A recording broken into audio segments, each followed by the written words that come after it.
look up names and how imperative it is to have the understanding and meaning of name. Whenever you're reading in Scripture, I guarantee, whenever you go look up the name of the individuals you're reading about, it will give you a synopsis or an analysis or understanding or shed light on what you're fixing to read about. When we read in Hosea the book of 1, when he named those three children, Jezreel, Leruamah, and what? Lo-Ami. From the names given to those three children, we have an understanding what is fixing to take place with the house of Israel. Jezreel, he's going to scatter or sow them. Leruamah, he's not going to what? Have mercy on them. Lo-Ami, they will not be his people anymore. So now when we do that, you see how these things, how they bring and shed light on what you're fixing to read? Mm-hmm. That's very important. Now, let's go. Okay, yeah, finish reading, Robert, if you would, please. You want me to go to what verse? Just go all the way down to verse 10. No, just go to 18. And Yahuah played the harlot when she was mine, and she doted on her lovers, on the Assyrians, her neighbors, which were clothed with blue, captains and rulers, all of them desirable young men, horsemen riding upon horses. Thus she committed her whoredoms with them, with all them that were the chosen men of Assyria, and with all on whom she doted. With all their idols she defiled herself. Neither left she her whoredoms brought from Mitzrayim or Egypt, for in her youth they lay with her, and they bruised the breast of her virginity, and poured their whoredom upon her. Wherefore I have delivered her into the hand of her lovers, into the hand of the Assyrians, upon whom she doted. These discovered her nakedness. They took her sons and her daughters, and slew her with the sword, and she became famous among women, for they had executed judgment upon her.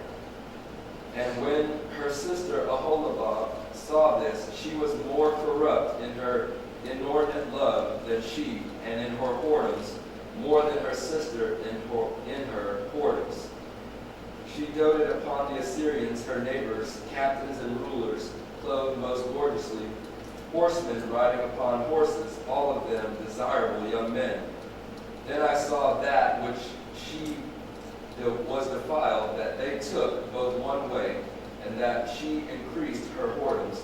For when she saw men portrayed upon the wall, the images of the Chaldeans portrayed with vermilion, girded with girdles upon their loins, exceeding in dyed attire upon their heads, all of them princes to look to after the manner of the Babylonians of Chaldea, the land of their nativity.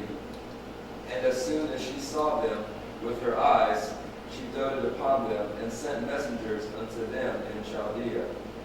And the Babylonians came to her into the bed of love, and they defiled her with their whoredom, and she was polluted with them, and her mind was alienated from them. Verse 18. So she discovered her whoredoms, and discovered her nakedness. Then my mind was alienated from her, like as my mind was alienated from her sister.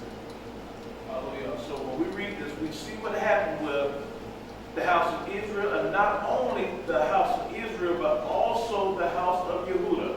Did not the one sister look upon and observe what was going on with the other sister? But yet there was no change with her. So what we see, the house of Israel gets a bill of divorce. That still doesn't mean that the house of Yahuah, or southern kingdom, was allowed to look upon them and didn't make a change themselves, and were not punished for what they did. Because as we read, we see he said, I did what? He said, I alienated myself from her, as I alienated what? Myself from her sister. And you want to know the effects of alienation? The transatlantic slave trade. the sub-Saharan slave trade, the Medo-Persians, before them the Greeks, the Babylonians, the Assyrians. This is what alienation does. It causes you to what? Get Jeremiah 17:4 for me, Shabbat. Give me Yahuah Jeremiah 17:4. Jeremiah 17:4. And thou even thyself shalt discontinue from thine heritage that I gave thee, and I will cause thee to serve thine enemies in the land which thou knowest not. For ye have kindled a fire in mine anger, which shall burn forever. Hallelujah. This is what alienation does. And this is the very thing that has happened to us. So what you see, so far you should see why there was a split, why the kingdom was rented in two, why there was, it was divided. One kingdom, northern kingdom, house of Israel, rebuilt, divorced, scattered, and sown. And what was their most detrimental captivity? Northern kingdom, house of Israel. Who did the most damage? The Greeks. House of Israel. Think about this. Where did we say the Mashiyach's ministry was strategically located? Galilee. Huh? Galilee. Galilee. Galilee synonymous with say it again? Samaria. Samaria. Or what we call where did the Syrians attack? It was at Galilee when we say he had to go repair the breach that was broken. Right. Where was it broken and who brought about that breach? It was the Assyrian captivity.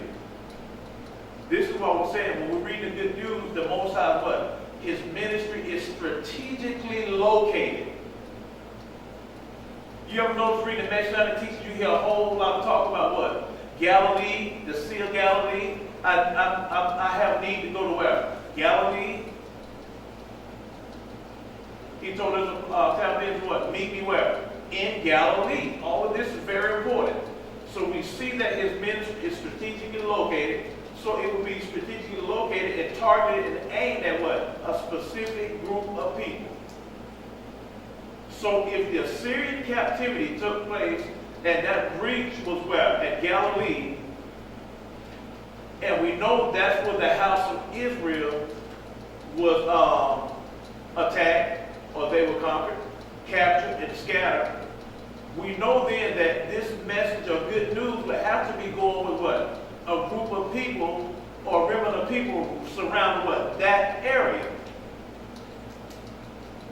And so that's when he said, only sent to the lost sheep of the house of Israel. All of that should make what? So much sense. So where did the house of Israel dwell? Where were they attacked? Where was the breach? Why was he going to Galilee? He's speaking to the woman at the well. He said, ask her for something to drink. What she said? She said, how be it that you being a what? A Yehudi or Yahudim asking me for something to drink when Jews have no dealing with who? Samaritans. But how do we know she was Israel? Does she not later on go identify herself? My forefather Yaakov of Jacob built this well? And not only that, what was the topic of that conversation at the well? Y'all don't know, find it strange that it was about marriage and who her husband was and who it wasn't. He said, you've had many husbands. Didn't he always talk about the house of Israel, what? Running after the deities of what? Balaam, which means many Baal deities. She went to bed and married all of these husbands. This is why the conversation is about marriage. Who's her husband and who's not her husband? He said, you've had many husbands. And he said, what? The one you have now is not yours. That's the typical picture of the house of Israel because of what? Harlotry and idolatry. Thus, when we get to Romans 9 and 7, no, I'm sorry, Romans the 7th chapter, let's go there right quick. Nabiel will get there for us. said Romans 7? Yes, Romans the 7th chapter. Starting at what verse? First. Romans 7:1. Know ye not, brethren, for I speak to them that know the law. Start right there. He said, know ye not, brothers, I speak to them that know the law. Would any Romans have been known about our laws? No. No, so he's speaking to them that know the law. And he identified them as what? Brothers. Brothers. Go ahead, Aki. Know ye not, brethren, for I speak to them that know the law, how that the law has dominion over a man as long as he lives.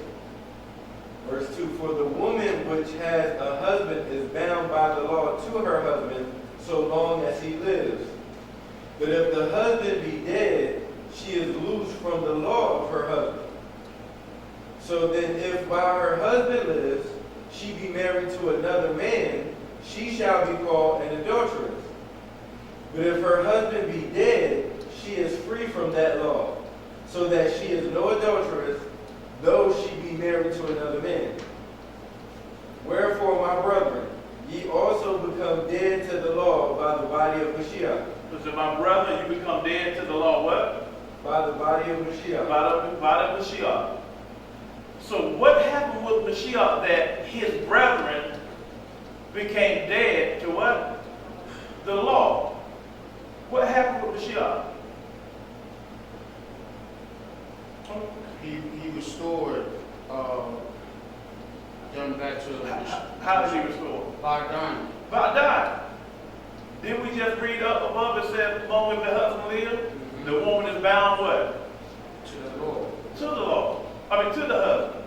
But when the husband died, then what? She's no longer what? Bound to that husband, bound to that law. So what happens now is Mashiyach died. Read that verse, that last verse you read again. All right. Verse 3. So then, if while her husband lives, she be married to another man, she shall be called an adulteress. But if her husband be dead, she is free from that law, so that she is no adulteress, though she be married to another man. Wherefore, my brethren, ye also are become dead to the law. Ye also are become dead to the law. By the body of Mashiyach. By the body of Mashiyach. Now ask yourself this question. What would Mashiach's death have anything to do with the Romans? Why would his death have been important to them? Him dying was a favor for the Romans. So you know his death this would not be pertaining to someone outside of his brethren. The effects of Mashiyach giving up his life and him dying has a great effect on the audience targeted within this message. He's telling his brethren, you have been what? Freed from the law through body of Mashiyach. Now, go finish reading that, I mean. Now listen to the next part. That you should be married to another. That you should be married to another. Now watch this. Even to him who was raised from the dead. Even to him that was raised from the dead. That we should bring forth fruit unto Elohim. That we should bring forth fruit to Elohim.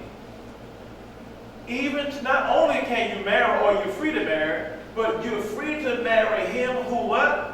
Was raised from the dead. So now when we start reading this, it's very imperative that you pay attention to the audience in which these messages are being conveyed. You have to be able to pinpoint and look in with detail and pay attention to everything that's being spoken of when you're reading. So when we do this, we can see that this right-hand Roman would not have anything to do with anybody outside of the nation of Israel. Because what people were written to divorce? Northern Kingdom. So if you know that and you see Paul is saying that, well, Mashiyach said what? I'm only sent to the lost sheep of the house of Israel. it's important that you know why he was sent to them. The whole entire lesson that we've been doing for the last month, myself, Morik and Sadaba, and Morik and Sadaba, he themed it so beautifully ever since day one, since he's been here. He always talked about what? Being brought back into covenant relationship with the Father. And that covenant, was it with 2 tribes that made up the southern kingdom? Or was it for the 10 tribes that made up the northern kingdom? Or was it collectively for the whole house of Jacob, all 12 tribes being united? All 12 tribes being united. All 12 tribes being united. But in the condition that, or the state of condition that the house of Israel is, could they just come under the covenant? Could they just return and come back under that covenant? No. Why couldn't they? Because the husband was still The alive. husband was still alive. The husband was still alive. So by her being in a condition where she had defiled herself, she couldn't just come back under that covenant. Because she couldn't come back to her husband. Because it would have what? Been an abomination.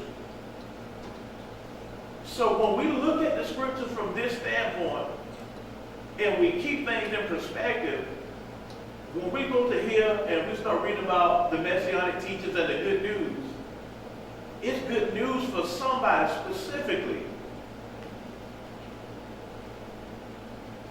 What did the Talmudin ask Mashiyach when he said, is it now time that the kingdom be restored back into Israel? It wasn't time for it to be restored back into Israel. Why? Because the husband was still alive. Okay, the husband's still alive, whatever. So they were still in captivity.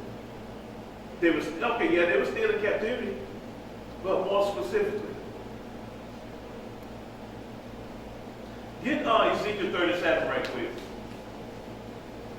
Can you get that more at the top?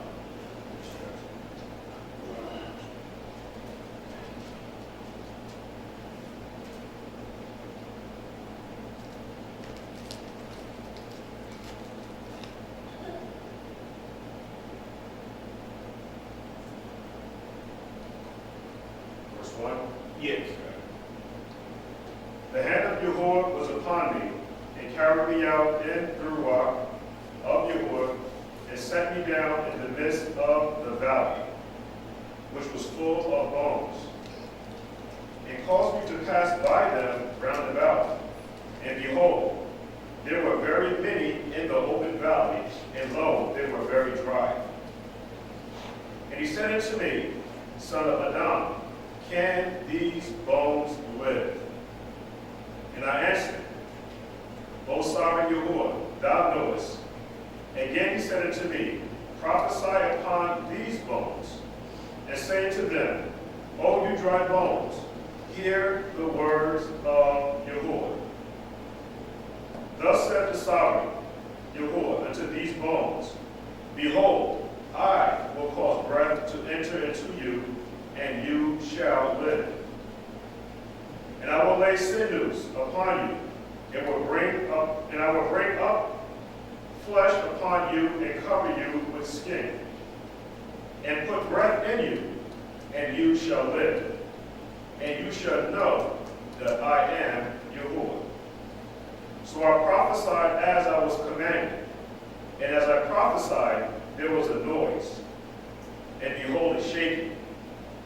And the bones came together, bone to his bone. When I beheld, lo, the sinews and the flesh came up upon them, and skin covered them above, but no breath in them. Then said he unto me, Prophesy into the wind. Prophesy, O son of Adam, and say unto the wind, Thus saith the sovereign Yahuah, Come from the four winds, O breath, and breathe upon these slain, that they may live. So I prophesied, as he commanded me, and the breath came upon them, and they lived, and stood up upon their feet, an exceeding great army. Then he said unto me, Son of man, these bones are the whole house of Yashra'al. These bones are who? The whole house of Yahshua. The whole house of Yashra'al. Go ahead, Mark. Behold, they say, our bones are dry, and our hope is lost. We are cut off for our parts.